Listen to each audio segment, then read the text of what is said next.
You're always so gracious to be long-suffering whenever I'm long-winded, so maybe we can reward each other by being rather brief tonight and be through even before 9 o'clock then. We do not have any studies planned for Lake George, with me teaching anyway when we're there. Those have been made up already, so we'll have some extra time to do whatever we desire that weekend, which is a week from now. But I don't have anything else to make up. And I don't have a whole lot to say tonight because we want to conclude something here. I'll just remind you of the fact that we are looking at Judaism. We're looking at the changes that took place in Judaism in the period between the Testaments. And we gave you on the last page of your outline about 9 examples of that. And the first of those concerned the diaspora. We looked at the terms diaspora and what the diaspora did for Israel, what it meant for Israel, and then what did it mean for others. We saw the chief thing that it meant for others via the interpretation of the rabbis of the diaspora was that they looked upon Israel and the diaspora as a seed sown for a great future harvest. And that then took us into proselytism. That's how we got into that. They're a seed sown. In other words, the diaspora of Israel's experience does have an effect on people around her. It's a positive effect, and that effect, of course, concerns the fact that she was the one chosen as the channel of revelation up until, of course, the time of Christianity. And so proselytism was brought to bear on that. And then we said we'd look at 2 different streams of thought in proselytism. One was just proselytism per se, all the legal technicalities and the rabbinical writings and so forth. And I want to conclude that aspect tonight by looking at the legal status of the newborn proselyte. And then the second aspect we said that we'd look at, which I guess will be 2 weeks from tonight, since we'll be out of town next Friday night, will be the New Testament documents. Of course, it's really not a separate aspect because we're still talking about proselytism, but proselytism as it's explained or as it appears in the New Testament. We really haven't looked at that thus far. We've read a few verses. We've mentioned a few texts like Matthew 23:15 where the term proselytos does appear, but we haven't studied those. So tonight then I want to finish that section, and then we only probably will have, well, I haven't even looked ahead. Let's see what we'll have. 1, 2, 3, 4, 5, 6, 7, 8, 9, 10. About 10. That's about 3 months probably, 2.5, 3 months worth of study still left in proselytism. And we'll be looking at it from the perspective of the New Testament. Now, about 4 messages ago, we looked at the admissions procedure for the proselyte. And the rabbis chose to describe him as, and I quote again, a little child newly born. A little child newly born. That's going to be our motif, our theme tonight. Thoughts about and the rights of the proselyte. Thoughts about and the rights of the proselyte revolve around his description by the rabbis, the little child newly born. In other words, he was thought of as an infant, one newborn or newly born.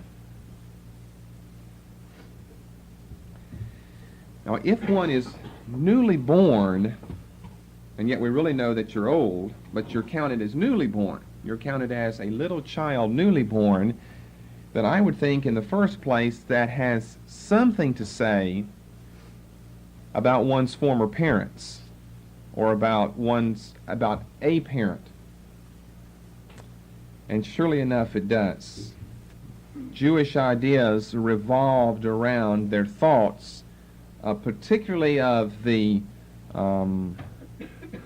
particularly of the father, but because of what they thought about the mother of the person who had converted to Judaism. They had an elaborate way to explain all of this, and all of it still is based upon this motif of being newly born.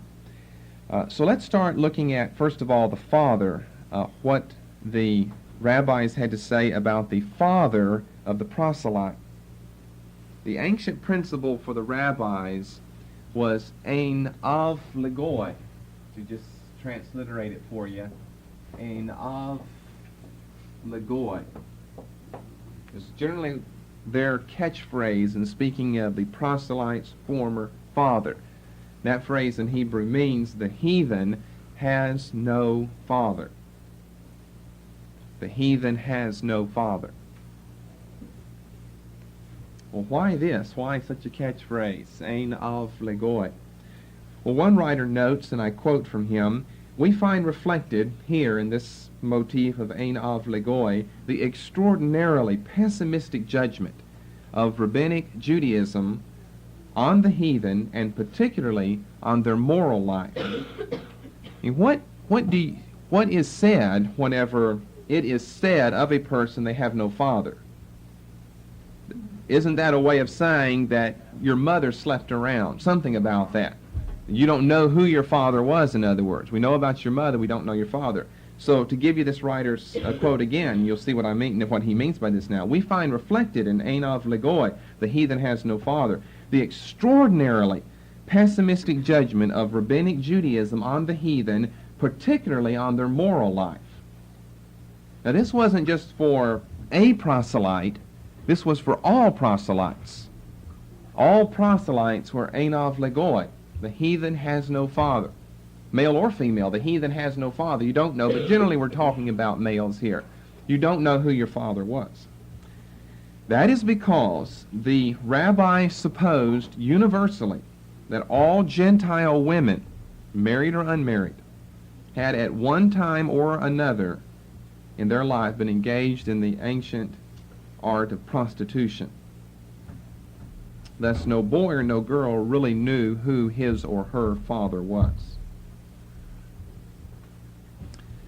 And that has to kind of be, or something similar to it, a result of them being spoken of as little child newly born.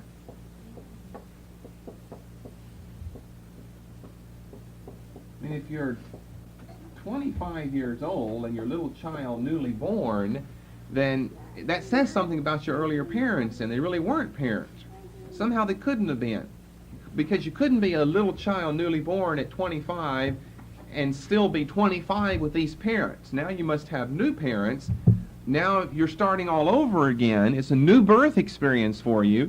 I mean, you're starting at age 0 now, a little child newly born, an infant, a babe. So it has to say something about an earlier father and mother relationship. It could say something good. I can't really think off the top of my head what that might be, but I can think from this example what evilly could be thought about this.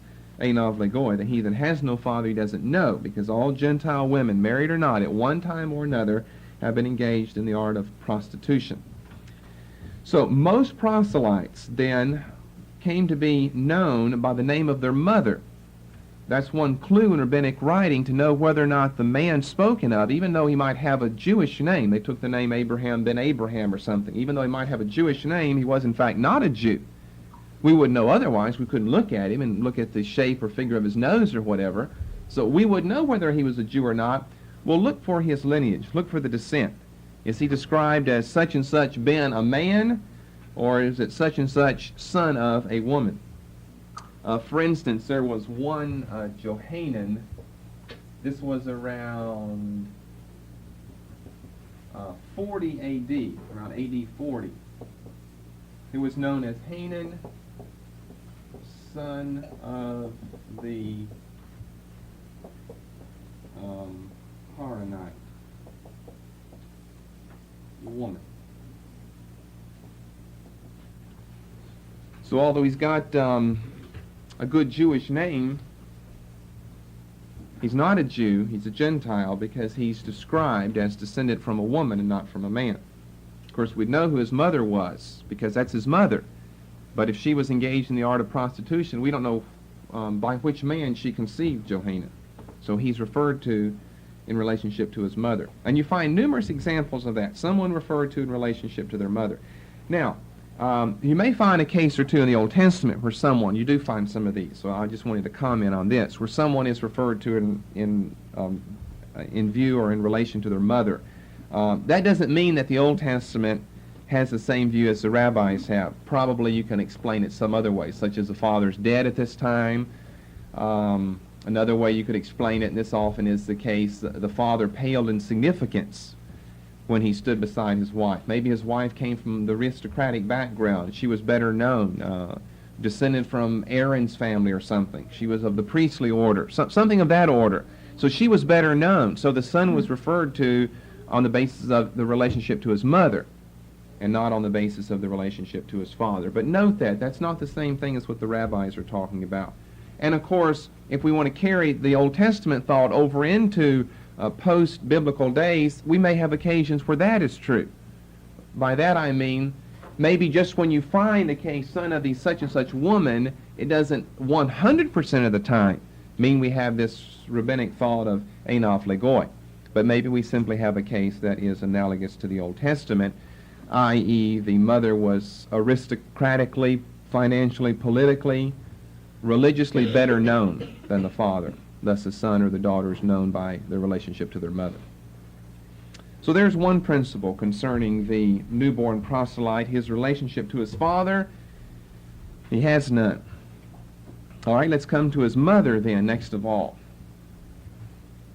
And let me say at this juncture of our study that don't expect all that I say tonight to be perfectly confluent, because the rabbis were contradictory in some of their thoughts. So if you hear something said, and, well, I thought he had no relationship to his father. As you'll see, we'll get on toward the end of tonight's study. I thought he had no relationship. His father, he didn't know, was counted as a dead man.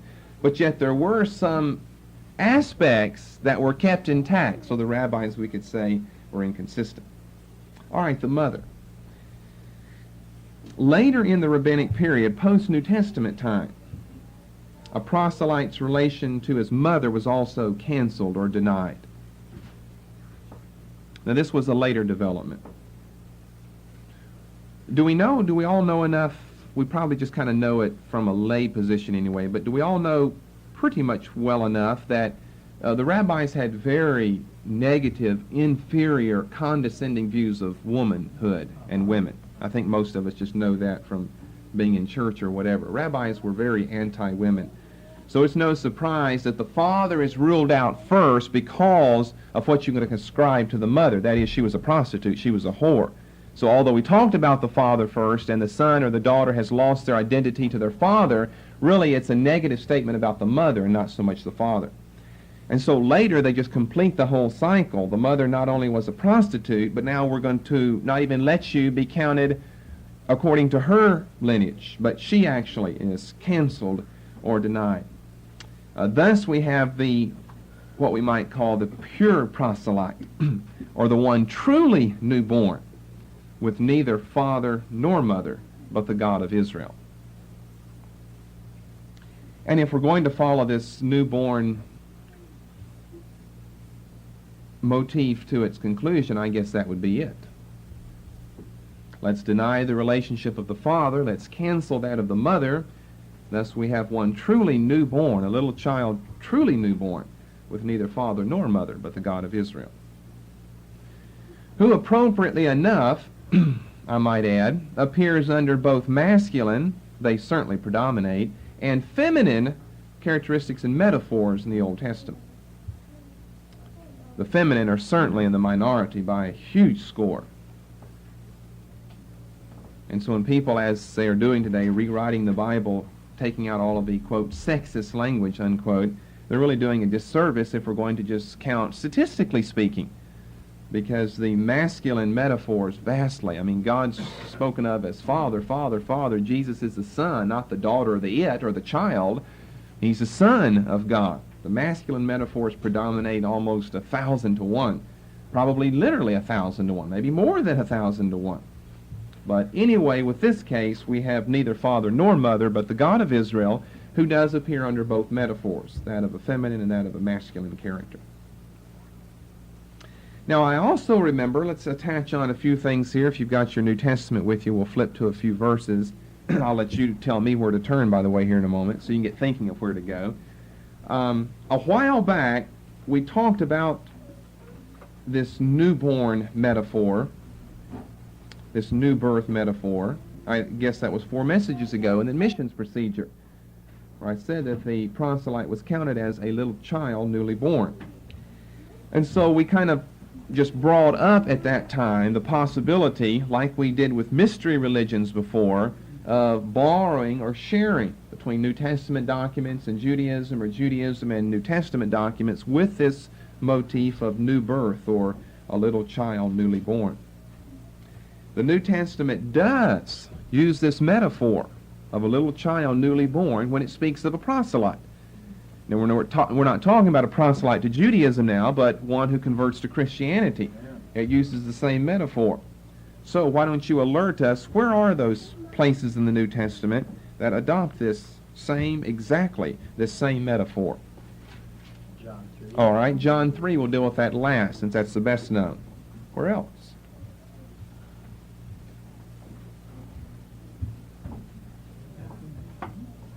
What there? Okay, 18. Matthew 18, must become as a little child if you want to enter the kingdom. Very good. Other places? What's in Matthew 19? Okay, is that in 19? I'm thinking of 18. Maybe we've got 2 chapters there then. Pardon? 19:14? Is that the one you were talking about? You must be in the early verses of 18, I would guess. Okay. Yeah, that's what I would think, except ye be converted and become as little children. Because like 19:14, you'd have to go down to the end of the verse, for of such is the kingdom of heaven, before you'd have anything that'd be similar. Otherwise, he's just saying, let the children come to me. He's not saying that when you convert, you're like a little child. But then he goes on to say, for of such is the kingdom of heaven, then I think we're much closer to what he said earlier in Matthew 18. Several other well-known places. 1 Peter 2, let's look at that one. That's certainly one of the better-known ones. In other words, we're kind of traversing back and forth. Well, so far, I guess you've only given me 2 different people, Jesus and Peter, using this, but there are 2 different people, though. Wherefore, laying aside all malice, guile, hypocrisies, as newborn babes. As newborn babes.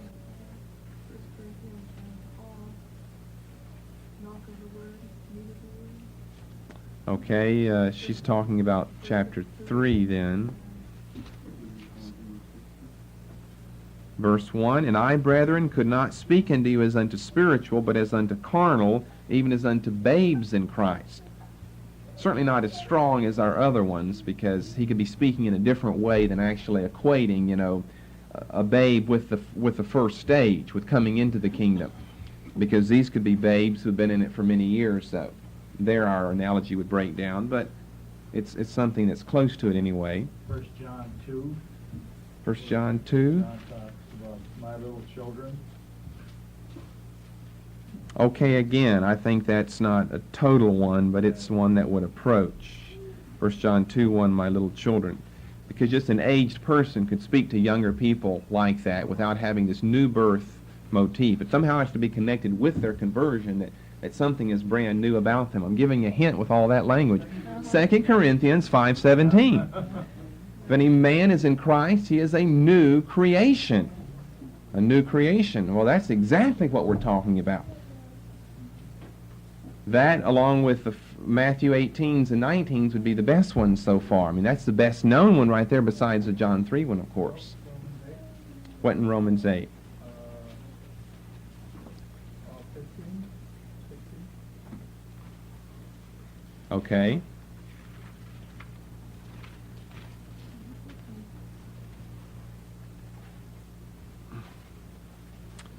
You've not received the spirit of bondage again to fear, but you've received the spirit of adoption, whereby we cry, Abba, Father. The Spirit itself beareth witness with our spirit that we are the children of God. So we've got Paul, now we've got Peter, we've got Jesus. We're kind of finding it scattered throughout. Okay, keep thinking if you can think of anything else. They're directing us to Hebrews 5. It's going to be one similar to some of the partial ones that we've looked at before. But certainly the metaphor of age is used here. We're talking about a little more than just a metaphor of age, though. We're talking about a metaphor of new birth. But here's a metaphor of age. Hebrews 5. Anything else? First John 5. All right, what verse do we have there? 1 and 2. Whosoever believeth that Jesus is the Christ is born of God. Anytime we can get the word born in. And everyone that loveth him that begat, loveth him also that is begotten of him. See, anytime we can get that word born, we are born. We're back to little child newly born. Very good. Someone else? 1 Corinthians 3:1. Okay, we've got that one earlier.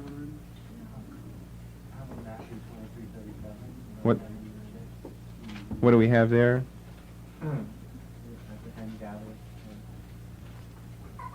Okay, I put that with some of the borderline ones, though.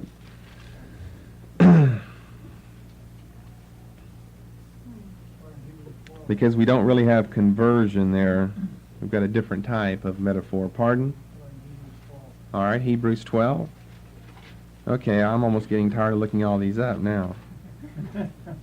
Galatians 6 that we read last time, verse 15, in Christ Jesus neither circumcision availeth anything nor uncircumcision, but a new creation. And obviously we can find a lot of these then. Very good. So you're familiar with that concept being found, the so-called newborn concept found there, or the born again concept found there. Well, I think that if you'll turn over to John 3, the Gospel of John, chapter 3, here certainly is where it is best known, the subject of being born again or born anew. Verse 3, Verily, verily, I say unto thee, except a man be born again, he cannot see the kingdom of God. Here's one that's more explicit than any that we've looked at thus far, because it just makes such a vital connection here in the new birth experience to proselytism, conversion. Except a man be born again. I know what the left-wing liberal media does with that term ever since it's become a popular term since, Carter was in the White House in 76, and they kind of use that term just to refer to anything new. I mean, GM could come out with a new style car, and they'll talk about a born-again car, because they're borrowing that motif from a Christian perspective here. So there is a case of borrowing. By the way, that's what we're talking about here. What about this business of borrowing? Has someone borrowed from someone else? Has someone loaned, or someone loaned but they didn't intend on loaning their concept to another group? Of course, that being the Jews to the Christians. Well, for the Jews, the fact that God forgave the proselyte all his earlier sins at the moment of his conversion meant that the man was newly born here. And I think that the concept probably began as a religious one. The new birth, new creation motif is common in this period of time. It's used by religious as well as secular writers. It can be used by secular writers in a religious setting. You've shown us that the writer of Hebrews, Jesus, Peter, Paul, most of these writers of the New Testament, it probably could be said, are using this concept of the new birth or new creation or born of God or children of God. But I think that it's unlikely that any borrowing is taking place for the simple reason that it is so widespread and so common. In other words, it's difficult, it's impossible to say this we know is the source. This is the first person who used this term for the first time, and everything else has its origin back there. I don't think that that's true. I think that it's just a common analogy that's used. The Jews are using it for their converts. It makes all the sense in the world for the Christian church to use it for their converts.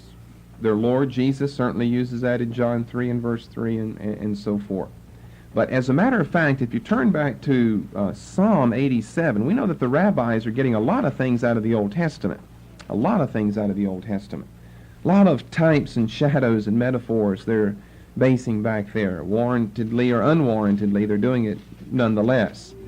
And in Psalm 87, it has been suggested that this might have been consciously the base for the rabbis using it. Of course, I don't know. I don't think anyone can say one way or the other, because as I say, it's just a whirlpool of use during the first few centuries prior to Christ and those right after him. But Psalm 87 was a favorite of the rabbis because of the ethnic, geographic overtones that it has. His foundation is in the holy mountains. It's a praise. The psalm is a praise of the city of Jerusalem. The Lord loveth the gates of Zion more than all the dwellings of Jacob. Glorious things are spoken of thee, O city of God. I will make mention of Rahab and Babylon to them that know me, so forth. Verse 5, and of Zion it shall be said, this and that man was born in her. And the highest himself shall establish her. The Lord shall count when he writeth up the people that this man was born there. Well, you see how they could get some metaphors from that Zion represents Judaism. You know, the citadel of true biblical theistic revelation. And any man who comes into contact with Zion, which of course represents Judaism, is born there, is born anew, is born again, and comes into Zion, into the community, into the faith of the nation of Israel.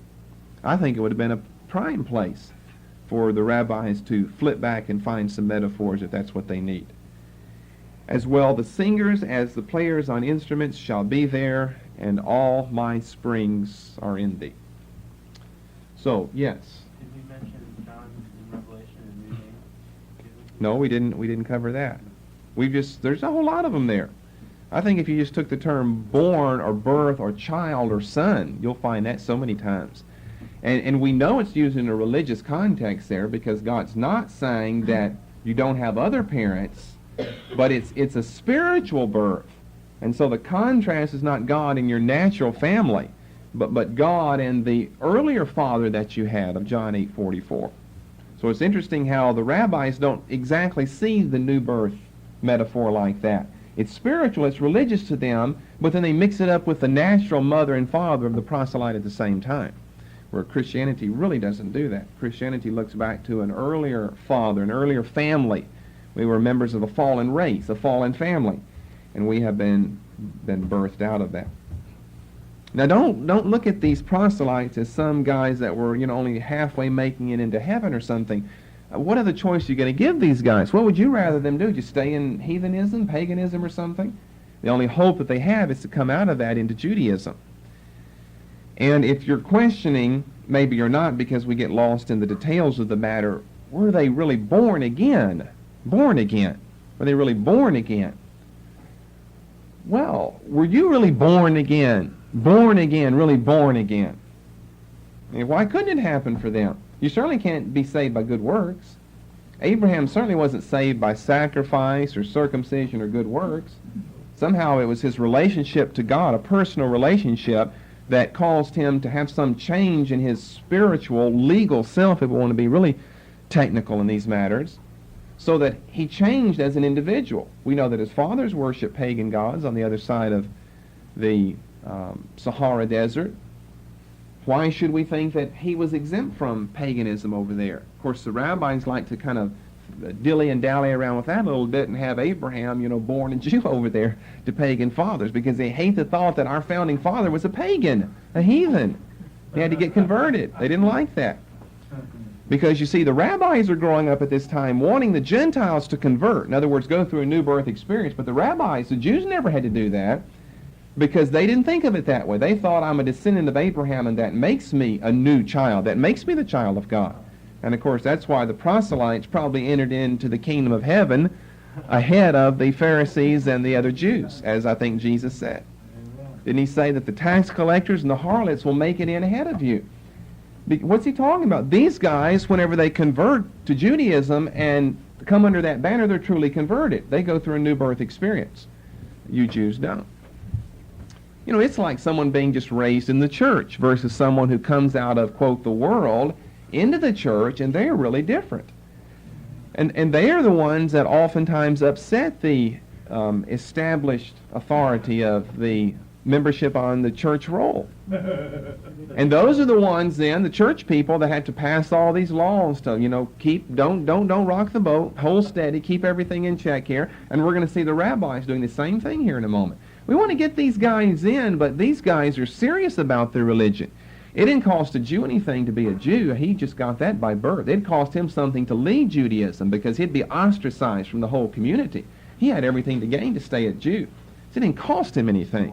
The harlot, which would have obviously been a Gentile, no Jewish girls were harlots. Of course, that'd be impossible according to the rabbi train of thought.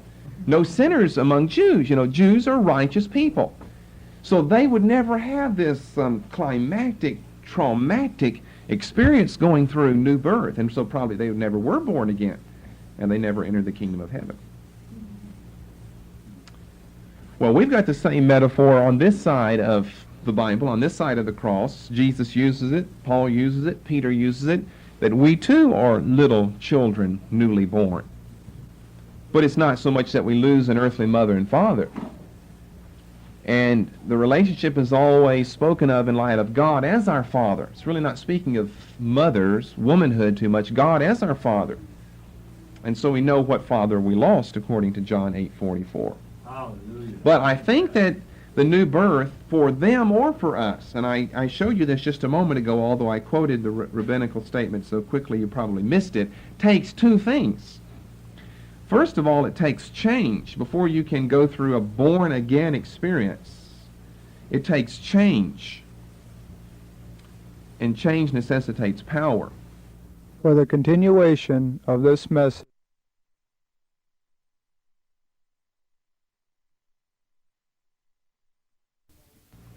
First of all, it takes change before you can go through a born-again experience. It takes change. And change necessitates power. I'll give you the other thing here in a moment, because I want you to think of this. The proselytes, this was a blessed experience for them. And how often do people out there in the world want to be different? They want to stop something that they're doing, that they know is wrong or they feel is wrong. Or if nothing else, it's just personally or socially inconvenient to be doing that, but they have a habit and they're stuck doing it anyway. But they can't seem to change, though. Born again takes change, all right? So let's change, and will change take something? Change takes the power to be able to change and, of course, stay changed also. The proselytes had to experience this. The Jews didn't. You're born a Jew, you live a Jew, you die a Jew, and you go into Abraham's bosom. So change would be very, very important. In F. Scott Fitzgerald's 1925 novel, The Great Gatsby, I remember the novel ends with his chief character, Nick Carraway, musing on, I'm not quoting, but more or less paraphrasing, but I think it's what Carraway was saying, musing on, quote, that one last great desire of mankind. And what desire was Carraway talking about? Starting all over again. He said, of course, that's impossible. He was musing on that, the one last great desire of mankind. And I don't know that you ever hit that desire until you're on up in your years, you see. And I'll be very frank and honest with you. Those thoughts, before I ever knew what I was going to be saying here, have been going through my mind over the past few months. That you have to reach a certain age, and I think for most people it's not until you're like in your late 30s or 40s or something, because you've lived long enough and the realization is dawning on you that you're going to die one day. And it'll be one day relatively soon. You never think those thoughts when you're a child. You never think those thoughts when you're a teenager. I don't think most people in their 20s or maybe even 30s think that thought. They don't think, but it's an awesome thought to think that you are the one who will be responsible for your life. You are the one who makes decisions. I'm going to live like this or like that, do this, do that. As a child, you never even entertain those thoughts at all. But you get a certain age and you look back and you start making an evaluation of your life. Are you satisfied? And then what do you say? I wished I could do it all over again. But see, no one is ever able to do that, though. That's how F. Scott Fitzgerald ends The Great Gatsby. I wish we could do it all over again. It's too late to do it all over again, though. Well, of course, we're finding here that that's not true. For 99% of the people in the world, it's true. They can't start all over again. They use different phrases like beginning anew, turning over a new leaf, making a New Year's resolution. Notice the world, you could probably think of some more. Notice the world has many phrases, many little cliches and slogans attached to that, and it's expressing Nick Carraway's desire, that one last greatest desire of mankind. He doesn't say what it is, but you know from reading The Great Gatsby what that is. So one last greatest desire. What is it? To start anew. Be born again. Start all over again. But they can't do that because they don't have the power to change. We do, thankfully. You can start all over again at any age in the Christian life. And of course, later in the Christian life, you can also continue to start all over again. Other people don't have that. They can't because they don't have the power to change. They can't change because they don't have the power. But then there's something else that I think being born again takes, and that is, let's say you're born again so you can start all over. I mean, in your Christian life, we're going beyond the initial born again experience. In your Christian life, I hope I'm going to get you out of here early tonight. I'm not even halfway through in my notes here yet. You find that you're doing something wrong in your life. And so what can you do? You can stop right there. Anytime you can stop and change, it's as though you're starting all over again. But there's one little catchy exception here, one little catchy problem here. You can start at that point, start all over again and live fine the rest of the way. What about all the time earlier that led up to that? You see, a person out there in the world might, just might, by the skin of their teeth, by sheer willpower, make a New Year's resolution and somewhere find within the depths of their depraved humanity the power to perform or the power to enact that change. But that doesn't do anything about all those years of misguided living that led up to that. Well, of course, the Christian life has a remedy for that, and it's called forgiveness. Glory to God. It's called forgiveness. And that's the statement I gave to you earlier. God forgives the proselyte all his sins at the moment of his conversion. Thus, we can use this motif of a little child newly born. That's a wonderful thought for the Christian to meditate upon, that he can start all over again anytime he wants to. Of course, there's the one great day, the first day you start all over again, but anytime after that, he can start all over again. And he can not only start all over again, but he can then live that out without remorse for the years that preceded that, because of the Christian doctrine of forgiveness. That God can and will and desires to, is more than willing to forgive him of all of his earlier sins or mistakes, and then in a true fashion allow him to start afresh and start all over again. Great. And if the proselyte was a true convert to Judaism, such was true of him also. God would forgive him of his past, and he did have the power to change. He had the desire to change. And all he has to do now is actually live that out. So, enough on the new birth concept. Later on, it becomes, I think, more of a legal concept than a religious one. And I'm sad to report this. Once you lose your religious connection to a little child newly born, then you may just be producing unsaved clones of yourself. Here the Jew would have no parents. He starts afresh in life with no pre-commitments, no ties, no obligations in the legal or political or social realm. I think earlier it was a religious fault, a spiritual fault, that he could start afresh spiritually because his sins are forgiven and he has the power to change. But later it becomes more of a legal concept. And I will do this quickly so we can finish on time tonight. Let's go into the legal status and rights then of the newborn proselyte. We've looked at the subject of being newly born.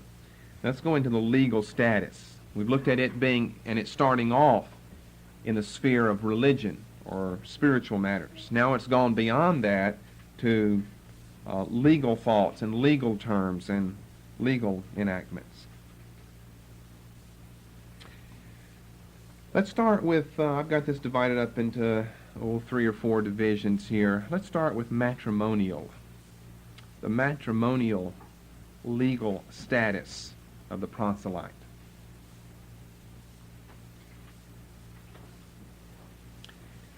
Now, by being newly born, the rabbis in this period of legal technicalities did not mean that the proselyte could experience all of the blessings and rights of being an Israelite. Now, theoretically, that was true. Theoretically, the slate earlier in your life was now wiped clean. Theoretically, all the blessings and rights of being an Israelite should be yours. But we don't see that actually come true. It's interesting how the rabbis did this. In other words, they did not allow them to experience all the blessings, but they did demand of them complete adherence to the law. Galatians 5:3 would just be a comparison verse there. They were now under the obligation to keep all of Israel's laws. Well, that's a little unfair to say keep all our laws that we have to keep, but we won't give you the blessings and rights that we are entitled to as we keep these laws. And so let's jump right into the matrimonial issue. First thing I would have to say here, after that little bit of introduction, female proselytes, they seem to be more numerous, by the way, than males, remember. Female proselytes could not marry priests. Why do you think so? They were all earlier prostitutes. Female proselytes could not marry priests because, remember, all were suspected of earlier prostitution. And if you'll jump back, we'll look at some of these verses quickly, maybe some we won't look at all. In Leviticus 21, verse 7, to start with, Leviticus 21:7, you'll see that Israel had a law concerning this, concerning whom the priest could marry and whom they could not. Leviticus 21:7, they shall not, speaking of the priests here in this chapter, they shall not take a wife that is a whore or profane, neither shall they take a woman put away from her husband. Then look down to verses 13 and 14. He shall take a wife in her virginity, a widow or a divorced woman or profane or an harlot. These shall he not take, but he shall take a virgin of his own people to wife. So if that was the rabbinical notion of a proselyte's mother or of the female proselyte herself, and that's what we're talking about here in this case, then it would produce dire circumstances for the female proselyte if she wanted to marry a priest. If she saw some descendant of Aaron that caught her fancy, then that would be outside of her legal rights. Now, in the 2nd century A.D., there were discussions and attempts to soften this stipulation. And sporadically, geographically, these attempts were successful. That is, in some places they were, in some places they weren't. But all female proselytes, doesn't that show you what the rabbis thought about women? I mean, they couldn't really think that about Jewish women because Jewish women were forbidden that. And so somehow, the law was in their heart enough to keep them away from that. Probably the rabbis would say, but all Jewish women had that inclination, though. I mean, they had a very pessimistic outlook on women. And that's why you find certain very positive statements about women stated in the Gospels. Not to say that women can be in ministry. People go too far with it. Let's take it for its beauty that it's intended to express there. Jesus is born of a virgin. There's women surrounding his whole ministry. Seems like the women hang with him a lot longer than those 12 male apostles of his. The women are there to the very end. The apostles, they scatter. You can't find them. Women, they're meeting in women's homes. Women are supplying his needs financially according to Luke chapter 8, verses 1 to 4. So there's a lot said about women. And surely the gospel writers and the apostolic authors, they're mean for us to infer something from that. Surely it's not just a coincidence. Surely there's a message in that Jesus has come to liberate women, certainly from the false rabbinical notions of womanhood, saying that every heathen woman was a prostitute. Now, under this same point, if that's not enough, this will really get your goozle here. A female proselyte, that's an old one, back in the, 50s or 60s or something. A female proselyte converted before the age of 3 could marry a priest. What does that say of your 4-year-old daughter? A female proselyte converted before the age of 3 could marry a priest because, of course, it was supposed she had committed no fornication. What does that say of your 4 and 5 and 6-year-old daughters, though? Rabbis were very unfair here, I must say. Very novel outlook on this matter. But if nothing else, it provided some humor for some Vermonters 2,000 years later. See Numbers 31:18, my notes say, so let's see it. Okay, here's a chapter on avenging Israel because of her earlier defeat with the Midianites. Now therefore kill every male among the little ones. Verse 17 I'm in right now. Numbers 31:17. And kill every woman that hath known man by lying with him. But all the women children that have not known a man by lying with him, keep alive for yourselves. This was their verse of, substantiation and proof here. All the women children that have not known a man by lying with him, keep alive for yourself. So, of course, they were the ones, though, that make the point of distinction between the 3rd and the 4th year. Why not between, I don't know, let's move it up to at least 10th and 11th or something like that. This is extremely early, between the 3rd and 4th year. But anyway, that was the case. Later, 2nd century, there were discussions about proselyte descendants who were female. See, we're just talking about a female proselyte herself. Well, what if we've got an okay female proselyte? She marries the right person, not a priest. Of course, she couldn't do that if she's over 4 whenever she's converted. And then, 2 generations later, all of her descendants have stayed true to Israel's religion. We have a girl there. She's a proselyte, so we would not expect all of the evils of the heathen to be imputed to her by the rabbis. Maybe like her great-grandmother or something had earlier, because she'd come out of heathenism as, an 18-year-old or a 35-year-old. Well, there were a lot of discussions as to what is allowed of the female now. If she's a descendant of a faithful proselyte and all in her family have been faithful, then is she allowed, whenever she's 13 or 14, they married very young, of course, in those days, is she then allowed to marry a priest? Well, it was never settled to everyone's satisfaction. Some allowances were made in certain places, in other places it was simply taboo. Okay, another point, matrimonially speaking. The consanguinity laws of Leviticus 18. That's that chapter of if you uncover this person's nakedness, then you've uncovered the nakedness of that person. If you've uncovered the nakedness of your aunt, and that is your uncle's nakedness, that business.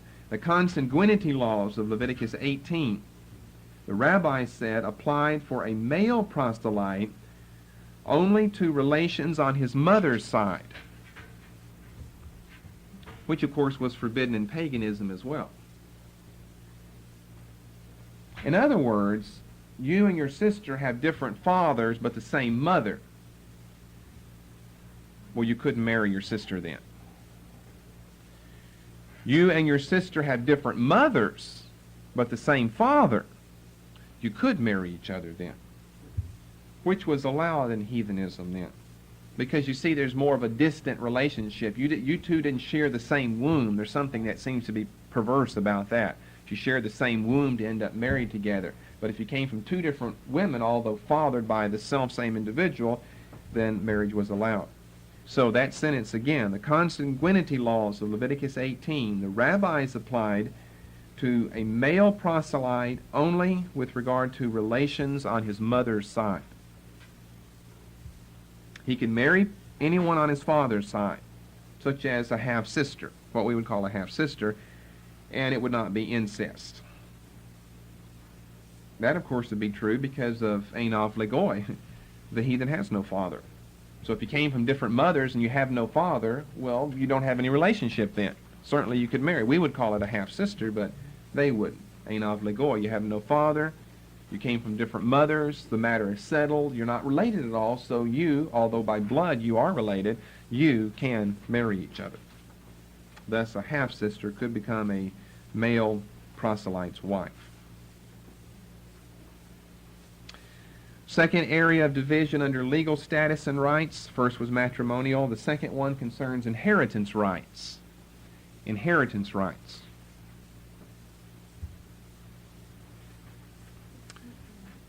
A, the proselyte could inherit anything from his heathen father Well, see, here's where this business of Einav Legoi breaks down. I thought he had no father. But, of course, the Jews want to get as much wealth from the Gentiles as they can into the Jewish community to support the tabernacle and the temple. The synagogues and the temple, I meant to say. Proselytes could inherit anything from their heathen fathers as long as it was not earlier connected to idol worship. If you had some, silver that had been made into a shrine or something and that was to an idol or to a pagan deity, well, you certainly couldn't bring that in and melt it down at the temple in Jerusalem. The proselyte could inherit anything from his heathen father that was not connected to idol worship. B, under inheritance. See, I just had to go through all the writings that I have, books and things, and try to bring all this together so it makes sense. I wished I could have found it this way, but if I would have done that, I just would have given you a book to read. We wouldn't have taught it then. Children begotten prior to conversion were not counted as heirs. We're talking about the man. Let's say the father now converting. The father's converting and he's 30 years old. Children begotten prior to his conversion were not counted as heirs, even if they converted with their father when he did, or converted before, or converted afterward. In other words, they made a lot to do with this little child newly born theme. So let's say that the man's 30 and he converts at age 30, but he had a son whenever he was 25. Then we could just get three different examples. Let's say that the son, whenever he's 4, thus his father's 29, the son converts. Then the next year the father converts. Well, that boy's not an heir because he was a pagan whenever, or his father was a pagan whenever he was born. If his father was a pagan whenever he was born, then as far as inheritance rights are concerned, he can still convert. But as far as inheritance rights are concerned, he's forever a pagan. Then, of course, if he converts at the same time as his father, same situation. If he converts whenever he's 6 and his father's 31, a year after his father's conversion, same situation. So children begotten prior, as long as the man who converts was the pagan when his children were born, those children are counted pagans legally for the inheritance rights forevermore. Children born after the man's conversion. So now he has a son born when he's 31. He converted when he was 30, would be the only legal heirs.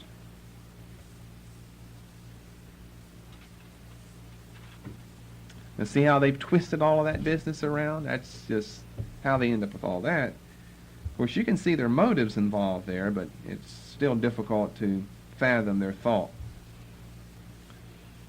If the man, the proselyte, dies heirless, that is, no children born to him after his conversion. See, that's what they would consider heirless, even though he might have 15 children. If those 15 were born before he converted, he has no children, as far as the Jews are concerned. If he dies without heirs, then what happens to his goods? He converts, all the children were born prior to his conversion. Well, of course, wives, they couldn't inherit anything. They were the things inherited oftentimes. So they couldn't inherit. Doesn't have any children to inherit. Well, here's the legal declaration here. His goods were counted ownerless, and anyone could possess them. It was first come, first served.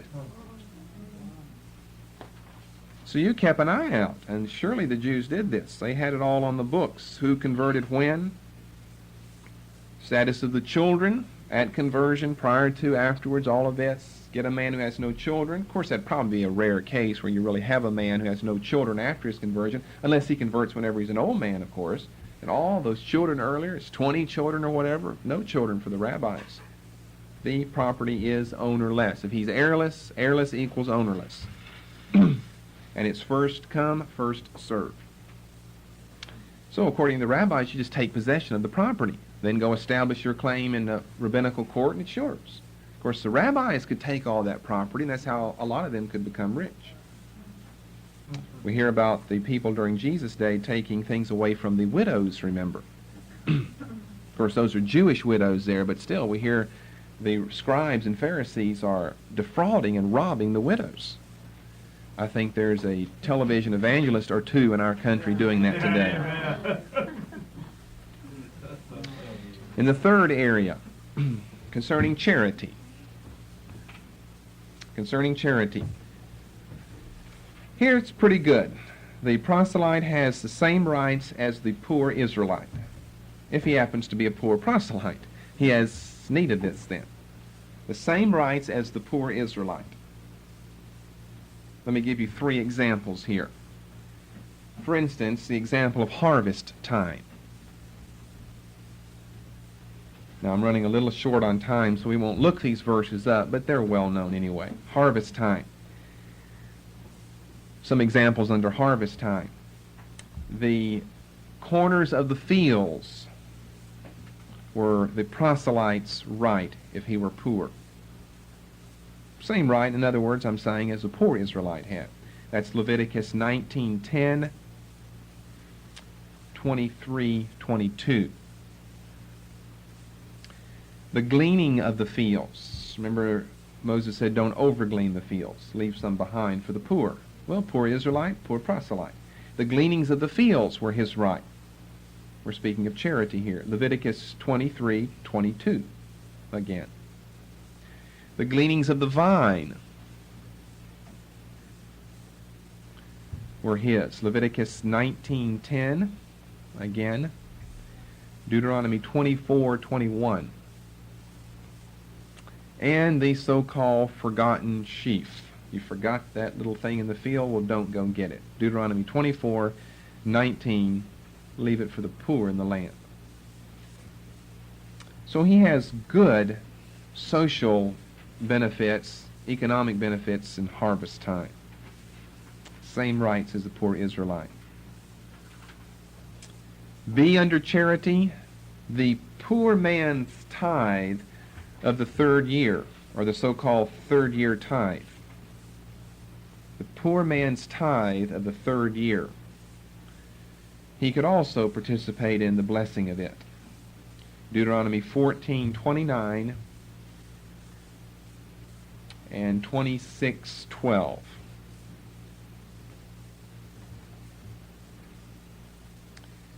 And then C, under charity, we could just put in general public assistance. The courts and the institutions among the Jews, they had wherewithal that if a need was of such an acute nature that it could be provided for. So just public assistance in general. He had the right of public assistance in the community of Israel. And then tonight, let me end with my 4th group concerning legal matters, and I've just entitled this Miscellaneous.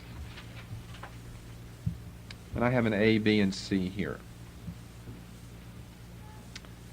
Legal rights, A, under Miscellaneous.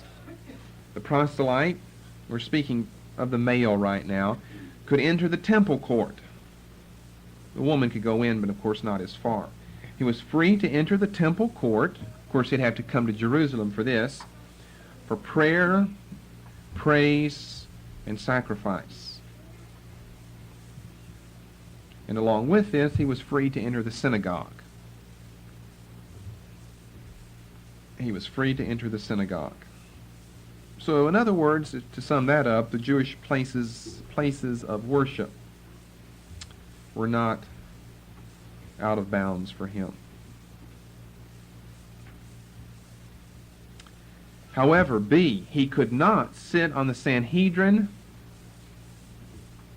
regardless of how genuine his conversion was. He could not sit on the Sanhedrin or any other tribunal which tried capital cases. The Sanhedrin was one of those that did try capital cases. Remember, they tried Jesus. That was a capital crime, blasphemy. Of course, if you are God and you say you are, that's hardly blasphemy. That's telling the truth.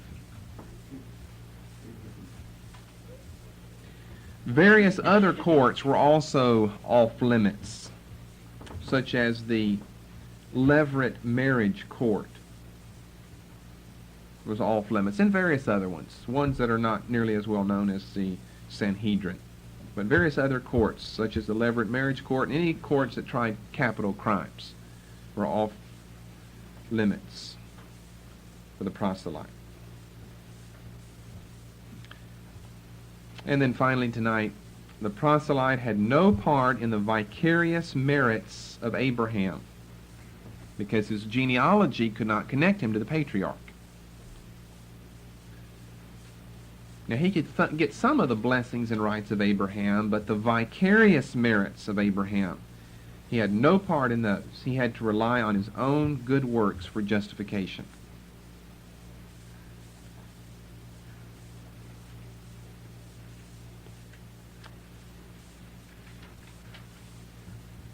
Of course, if he was truly converted, he was not converted by his good works, but by the gracious, condescending love of the God of Israel.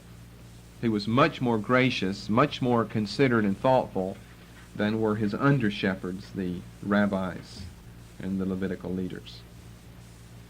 Now, that concludes what I want to say about proselytes in general. 2 weeks from tonight, we'll open the New Testament officially for the first time with passages like Matthew 23:15, and we'll start looking at proselytism as it appears in the New Testament. And we will go deeply into the book of Acts, where I think that we should conclude this study with some of our biggest and best revelations.